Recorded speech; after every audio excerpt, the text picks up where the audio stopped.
Bung Karno, sang founding father kita, sering mengatakan jas merah, jangan sekali-kali melupakan sejarah. Tentunya di video kali ini, kami ingin mengingatkan kembali kepada Anda semua generasi muda Republik Indonesia, bahwa Indonesia pernah mengalami peristiwa pahit yang sangat kelam itu.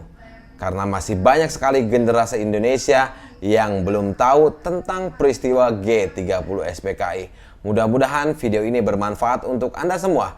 Namun sebelumnya jangan lupa subscribe channel IFM, yaitu informasi dan fakta menarik channel untuk kalian semua. Semoga bermanfaat. Indonesia memiliki peristiwa yang menjadi sejarah tak terlupakan. Salah satunya yaitu gerakan 30 September atau yang biasa dikenal dengan nama G30 SPKI. Peristiwa yang dilancarkan oleh Partai Komunis Indonesia atau PKI ini menjadi sejarah pahit bagi pemerintah Indonesia kala itu.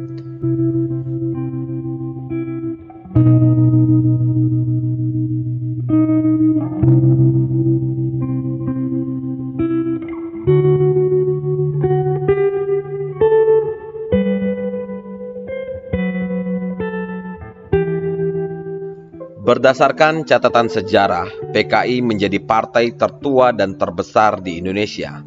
Partai tersebut berhasil mengakomodir sejumlah kalangan, mulai dari kaum intelektual, buruh, hingga petani. Pada pemilu yang diadakan tahun 1955, PKI berhasil meraih 16,4% suara rakyat dan menempati posisi keempat di bawah sejumlah partai besar seperti Partai Nasionalis Indonesia, Masyumi, dan Nahdlatul Ulama. Diketahui peristiwa G30 SPKI terjadi pada tahun 1965 yang digerakkan oleh Dipa Nusantara Aidit atau dikenal dengan nama DN Aidit, pemimpin terakhir Partai Komunis Indonesia atau PKI. Di bawah kendali DN Aidit, pergerakan PKI semakin nyata meskipun diperoleh melalui sistem parlementer. Semua supaya di pos masing-masing menunggu instruksi lebih Gerakan lanjut 30 sesuai dengan September perkembangan. PKI adalah sebuah peristiwa berlatar belakang kudeta yang terjadi selama satu malam pada tanggal 30 September hingga 1 Oktober pada tahun 1965 yang mengakibatkan gugurnya 6 jenderal serta 1 orang perwira pertama di jajaran Angkatan Darat TNI pada saat itu. Para petinggi Angkatan Darat tersebut diculik serta dibantai oleh gerombolan yang dikomandoi oleh seorang letnan kolonel yang bertugas sebagai komandan Batalion Resimen Cakrabirawa. Sosok komandan G30 SPKI tersebut bernama Letnan Kolonel Untung Samsuri. Pada awalnya, gerakan pemberontakan yang dilakukan PKI mengincar para perwira tinggi TNI Angkatan Darat Indonesia. 3 dari 7 orang perwira yang menjadi target langsung dibunuh di kediamannya, sedangkan 4 lainnya diculik dan dibawa menuju lubang buaya. Kekejaman PKI bukan tanpa sebab. Hal ini dikuatkan dengan kesaksian beberapa saksi mata yang menceritakan kekejaman dari para anggota PKI yang menculik dan juga menyiksa serta membunuh 6 jenderal dan 1 perwira pertama TNI Angkatan Darat tersebut. 6 jenderal dan 1 perwira pertama yang diculik itu adalah Menteri Panglima Angkatan Darat Letnan Jenderal TNI Ahmad Yani, Mayor Jenderal TNI R. Suprapto, Mayor Jenderal TNI S. Parman, Mayor Jenderal TNI MT Haryono, Brigadir Jenderal DI Panjaitan, dan Brigadir Jenderal TNI Sutoyo, serta Letnan 1 Pierre Tendean yang saat itu menjadi ajudan Menko Hankam Kasab Jenderal TNI Abdul Haris Nasution yang pada saat itu berhasil lolos dari pengepungan dan penculikan gerombolan-gerombolan G30 SPKI.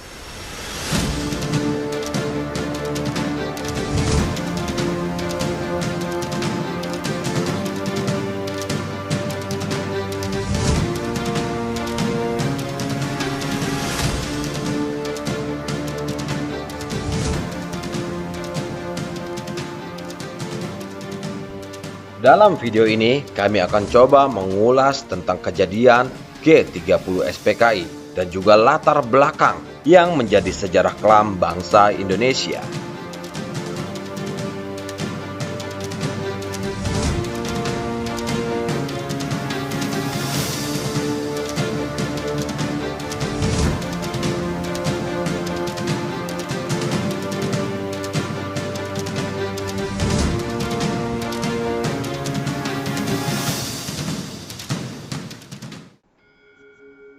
Seperti diketahui, sejak demokrasi terpimpin pada tahun 1959 sampai dengan tahun 1965 pada masa kepemimpinan Presiden Soekarno, pada awalnya ideologi Nasakom atau nasionalisme, agama, dan komunisme berjalan dengan seimbang. Akan tetapi, ideologi tersebut justru menjadi peluang bagi PKI untuk mengganti ideologi Pancasila dengan ideologi komunis. Perlu diketahui, pasca berakhirnya Perang Dunia Kedua, dunia terbagi menjadi dua poros kekuatan, yakni Amerika Serikat dan Uni Soviet. Kedua negara tersebut jika diibaratkan adalah sebuah dua kutub magnet yang tidak bisa disatukan, karena keduanya memiliki paham ideologi yang berbeda. Amerika Serikat dengan ideologi liberalismenya tentu tidak bisa sepaham dengan Uni Soviet yang memiliki ideologi komunis. Walaupun sebenarnya pada masa kepemimpinan Bung Karno, Indonesia menjadi salah satu pelopor negara non-blok atau negara-negara yang tidak berpihak kepada salah satu negara yang saat itu menjadi negara adidaya, namun pada dasarnya Indonesia sebagai negara yang baru lahir dan memiliki luas wilayah yang besar serta sedang mencari popularitas di mata negara-negara di Asia dan Afrika. Mau tidak mau, Presiden Soekarno harus mencari sekutu dan sedikit memihak kepada salah satu negara adidaya tersebut untuk membuat negara Indonesia disegani oleh dunia. Pada saat itu, Indonesia lebih condong ke kiri. Dan Soekarno memainkan perannya dalam melobi Uni Soviet agar senantiasa memberikan bantuan ekonomi maupun militer pada pemerintahan yang di bawah kekuasaannya tersebut. Apalagi pada saat itu Indonesia dihadapkan juga dengan perebutan Irian Jaya atau Papua yang pada saat itu masih dalam jajahan dan kewenangan Belanda. Dengan posisi seperti itu, maka pihak yang paling diuntungkan dalam kancah perpolitikan di Indonesia tentu saja PKI. PKI seolah memainkan perannya sebagai partai yang berideologi komunis untuk menjembatani hubungan diplomatik Indonesia dengan negara-negara komunis, baik terhadap Uni Soviet maupun terhadap Tiongkok yang juga sama menganut ideologi komunis. Seiring dengan waktu dan semakin mesranya Soekarno dengan negara-negara blok timur dan juga Tiongkok atau China, seolah memberikan angin segar kepada PKI sehingga terdapat keinginan dari PKI untuk mengkomuniskan Indonesia. Dalam dinamika politik pada saat itu, keleluasaan PKI dalam melakukan manuver politik membuat gerah pihak militer Indonesia, terutama TNI Angkatan Darat.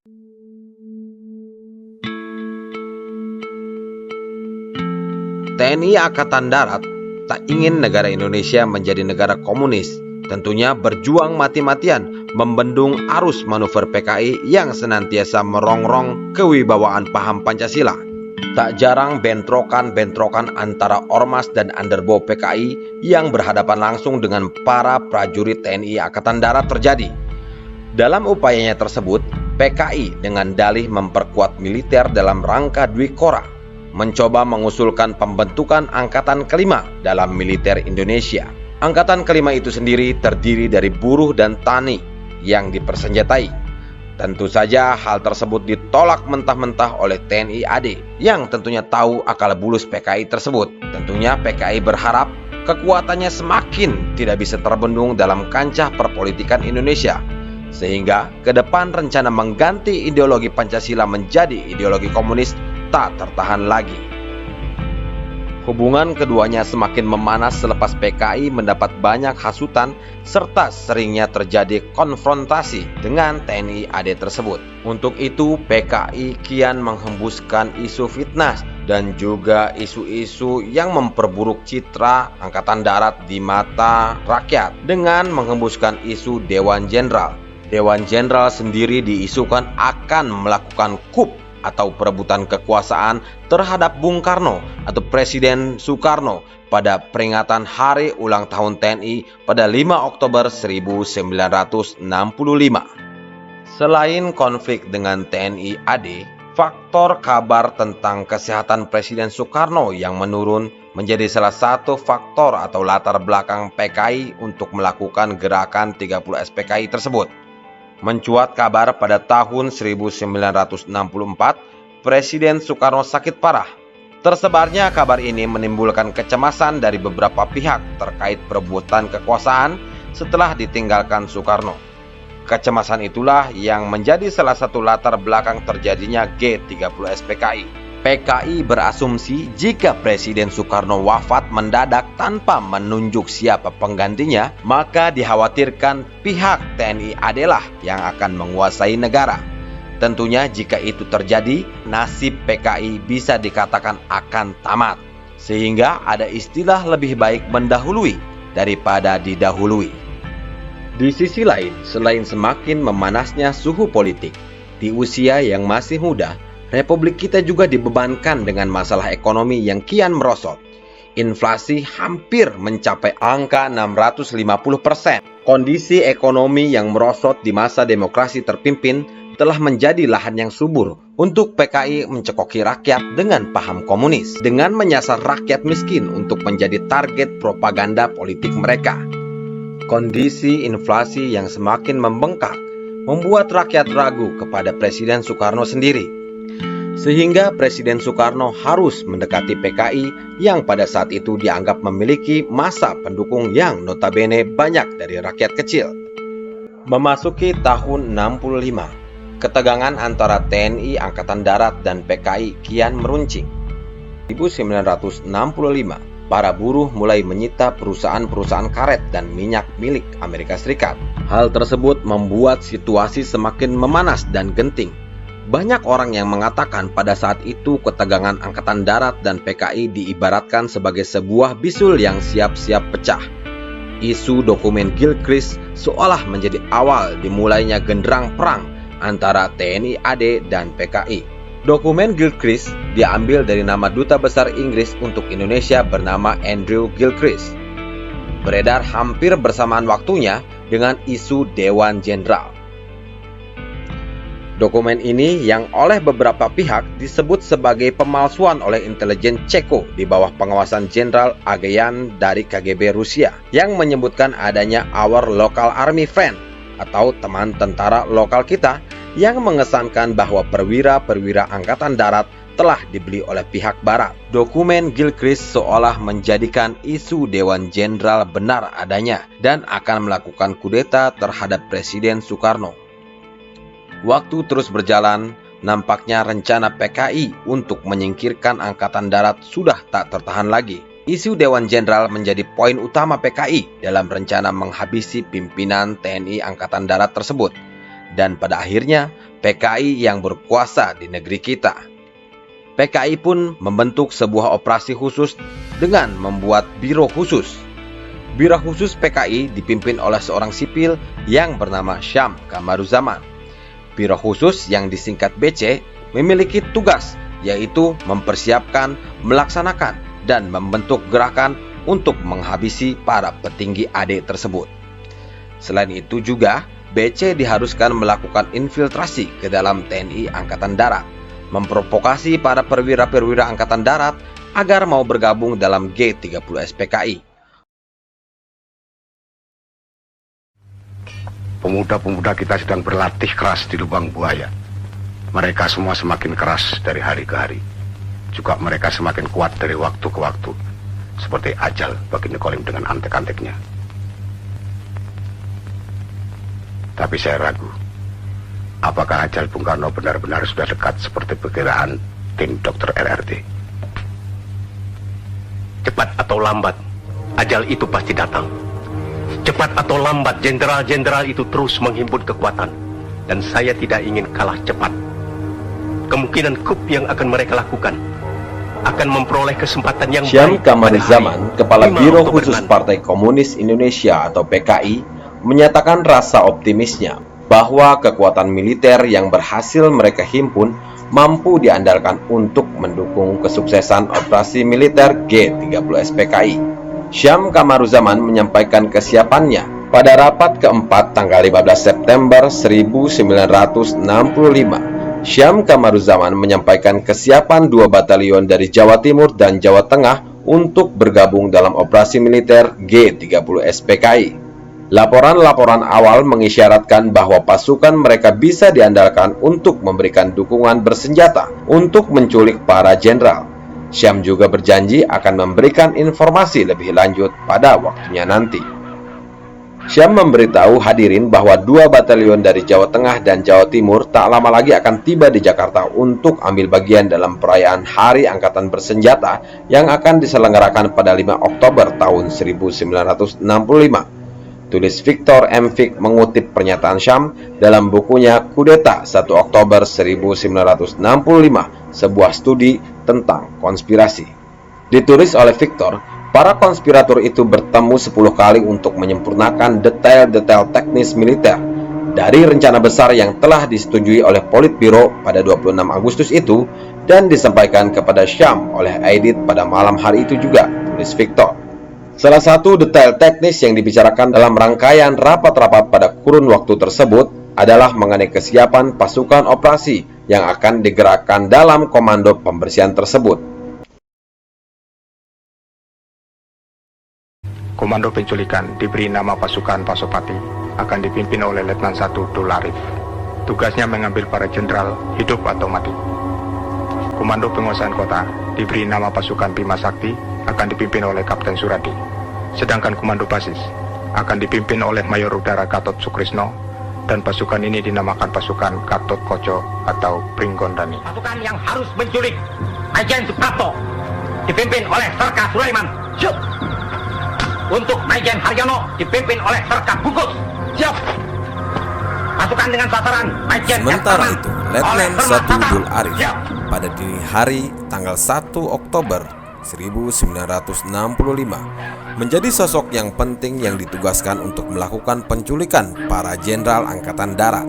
Satuan pasukan yang diberikan tugas untuk menangkap jenderal-jenderal itu dinamakan pasukan Pasopati. Pasukan Pasopati yang dipimpin langsung oleh Letnan 1 Dul Arif menjadi pasukan utama dalam aksi gerakan 30S PKI. Perintah yang diterima Dul Arif pada saat itu adalah menangkap para jenderal hidup atau mati. Rencana tidak benar itu. Kita harus menculik jenderal itu hidup Namun atau pada mati. dini hari itu, rencana operasi kacau di luar perkiraan. Tokoh utama sasaran penculikan, yaitu Jenderal TNI Nasution, rupanya berhasil lolos dari pengepungan. Pada dini hari itu, Dul Arif dan pasukan Pasopatinya hanya bisa membawa Pierre Tendean sebagai tawanan dan juga menembak mati Brigadir Polisi Karel Satsuitubun serta menewaskan putri bungsu Jenderal Nasution, Ade Irma Suryani.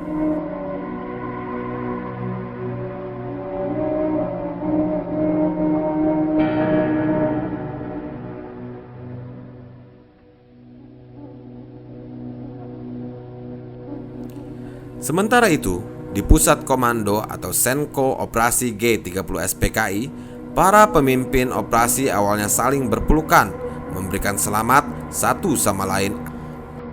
Bayangan kemenangan dari rencana kudeta telah ada di depan mata. Situasi di pagi hari 1 Oktober 1965 itu merupakan jam-jam genting yang sangat menentukan. Jawa Tengah akan berbicara, kawan-kawan. Kita tidak sendirian di Jakarta.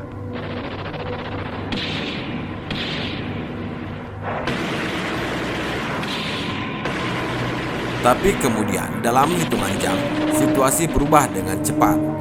Para perwira Keblinger tersebut tercekat saat mengetahui Jenderal Nasution berhasil lolos dan bersama Maijen Soeharto yang saat itu menjadi Pangkostrat mulai mempersiapkan serangan balik. Ketika masuk berita bahwa Nasution tidak kena dan melarikan diri, kelompok pimpinan menjadi terperanjat, kehilangan akal dan tidak berbuat apa-apa. Jelas Brigjen Soepardjo dalam surat rahasianya yang ia selundupkan ke penjara Laksamana Omar Dhani yang pada saat itu menjadi Menteri Panglima Angkatan Udara Republik Indonesia. Soepardjo dalam catatan Victor M. Fix sebagaimana disebutkan dalam dokumen rahasia yang dikirim ke penjara Omar Dhani, saat itu mengkritik tentang garis komando operasi yang tidak terencana dengan rapi. 10 menit. Jam D kita tetap jam 4 tepat. Dan jam D1 adalah jam 3 tepat. Dalam surat pada Omar Dhani tersebut, Soepardjo bahkan menyayangkan sistem komando operasi yang tidak terpusat. Menurutnya karena G30 SPKI adalah operasi militer, seharusnya puncak komando dipegang oleh Letkol Untung dari kalangan militer, bukan oleh Syam Kamaruzaman yang orang sipil.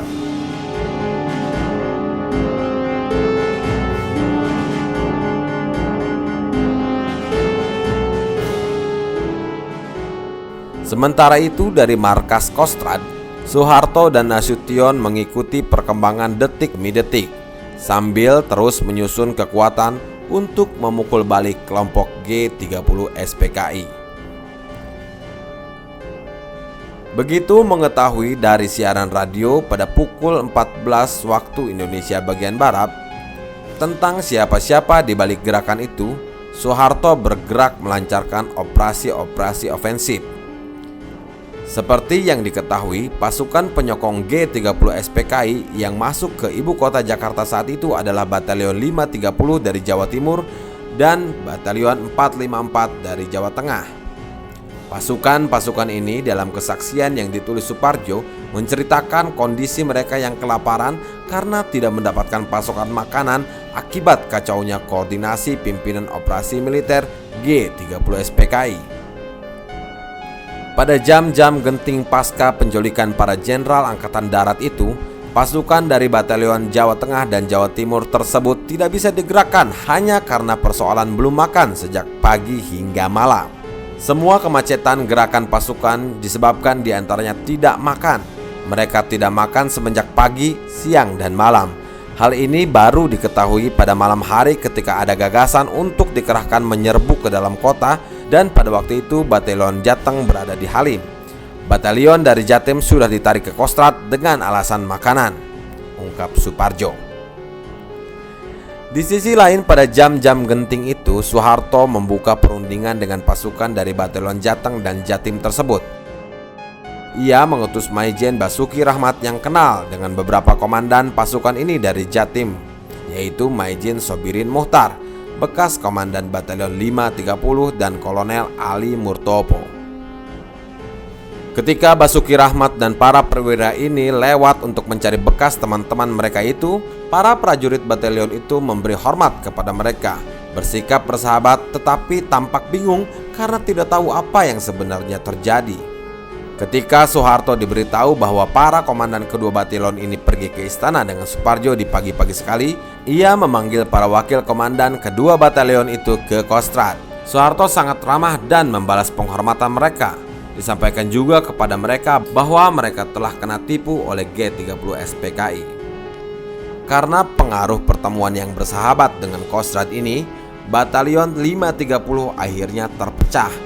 Pada pukul 16 banyak prajurit yang meninggalkan medan Merdeka dan melapor ke Kostrad. Para pasukan ini berubah haluan dan kemudian ikut serta dalam operasi-operasi pembersihan para sukarelawan dari Lubang Buaya yang datang menyerang kota. Namun Soeharto tidak terlalu beruntung dengan anggota Batalion 454. Mereka menolak berputar haluan. Hanya 2 kompi yang bersedia dan selebihnya gigih bertahan melaksanakan tugas menduduki dan mengawal stasiun radio serta pusat komunikasi. Dan akhirnya sampai mereka menyerah esok harinya pada waktu senja saat diserbu RPKAD pimpinan Kolonel Sarwo Edi. G30 SPKI sendiri awalnya merupakan gerakan militer yang didalangi oleh PKI. PKI mencoba memukul terlebih dahulu pihak TNI AD yang selama ini berseteru dan kerap menentang semua sikap politik PKI. Dalam skenario G30 SPKI sendiri, awalnya adalah mereka mencoba memframing gerakannya terhadap rakyat. Bahwasanya G30 SPKI adalah gerakan militer yang mencoba menyelamatkan Presiden Soekarno yang akan dikudeta oleh pihak militer, khususnya para petinggi Angkatan Darat. Letnan Kolonel Untung menyelamatkan Presiden Soekarno dari kup Dewan Jenderal. Pada hari Kamis tanggal 30 September 1965 di Ibu Kota Republik Indonesia Jakarta telah terjadi dalam Angkatan Darat dengan dibantu oleh pasukan-pasukan dari. Namun di siang hari, Radio Republik Indonesia yang sudah mereka kuasai tersebut justru mengumumkan pendemisioneran Kabinet Dwikora dan mengganti kabinet tersebut dengan Kabinet Dewan Revolusi. Di pengumuman RRI tersebut ada hal yang sangat ganjil, yakni pengumuman terkait penurunan seluruh pangkat militer. Republik Indonesia ialah Letnan Kolonel. Selanjutnya ditegaskan bahwa bagi mereka yang berpangkat di atas Letnan Kolonel diharuskan menyatakan kesetiaannya kepada Dewan Revolusi secara tertulis, dan setelah pernyataan itu baru ia berhak memakai tanda pangkat Letnan Kolonel. Dikarenakan Untung Syamsuri selaku Komandan G30 SPKI sekaligus Ketua Dewan Revolusi hanya berpangkat Letnan Kolonel, maka secara sepihak menurut Dewan Revolusi pangkat tertinggi dalam militer Indonesia adalah Letkol. Hal inilah yang menjadikan G30 SPKI dianggap kup terhadap pemerintahan yang sah. Kekuasaan secara paksa oleh gerombolan pemberontak gerakan 30 September. Apa yang terjadi? Sudah, Pak. Kami sudah mendengar siaran Untung jam 7 tadi. Di balik Untung pasti PKI. Rupanya Blunder ini tentunya dimanfaatkan dengan cermat oleh Maijen Soeharto untuk memukul balik G30 SPKI. Soeharto sendiri bukanlah jenderal yang diperhitungkan oleh para pemberontak tersebut, karena pada saat itu jabatan Pangkostrat bukanlah jabatan yang strategis seperti Pangkostrat sekarang. Pada saat itu, Kostrat tidak memiliki pasukan yang bisa digerakkan oleh Pangkostrat sendiri. Pangkostrat harus meminta bantuan kepada satuan-satuan mekanis lainnya apabila terjadi sebuah perang untuk membentuk pasukan cadangan. Ditambah pada saat itu, Soeharto tidak masuk dalam jajaran elit petinggi TNI AD. Soeharto hanya dianggap sebagai jenderal senior yang karismatik dan sekedar dihormati saja oleh para juniornya, termasuk Menpangat Letjen Ahmad Yani. Sebagian pasukan Bima Sakti yang berasal dari Yon 530 Brawijaya bergabung ke Kostrat. Sedangkan Yon 454 Diponegoro menyingkir ke arah sini karena posisi mereka mulai terdesak.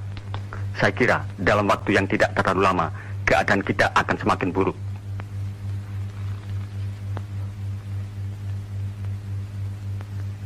Dan segera semua mereka akan bersatu menghadapi kita, menghancurkan kita. Dengan kombinasi kuat antara Soeharto dan Nasution, lonceng kematian gerakan G30 SPKI seolah segera berbunyi. Perlahan pasukan RPKAD merangsek ke Lubang Buaya dan memporak-porandakan markas para pemberontak tersebut. Para pimpinan tersebut langsung bubar dan kabur ke daerah Jawa. Mungkin hanya Brigjen Suparjo yang masih bertahan di Jakarta.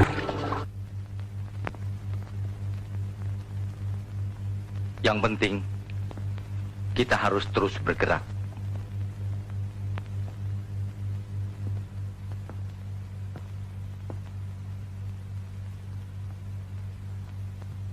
Mungkin kita masih punya waktu. Dan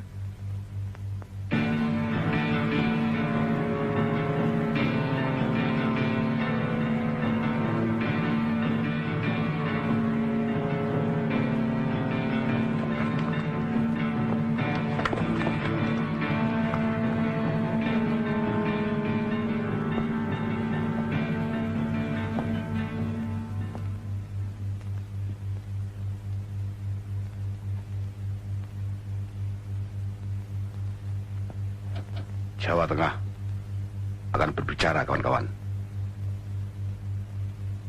kita tidak sendirian di Jakarta.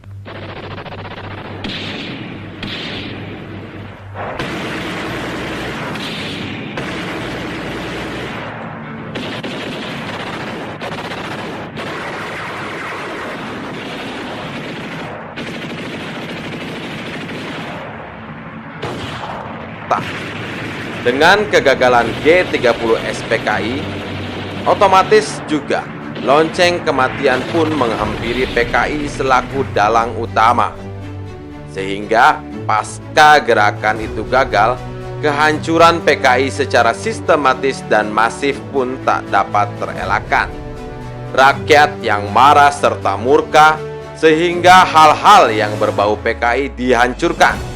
Ditambah militer dan khususnya TNI Angkatan Darat dengan RPKAD-nya yang terus memburu para gembong G30 SPKI dan juga simpatisan Partai Komunis Indonesia itu sampai ke akar-akarnya.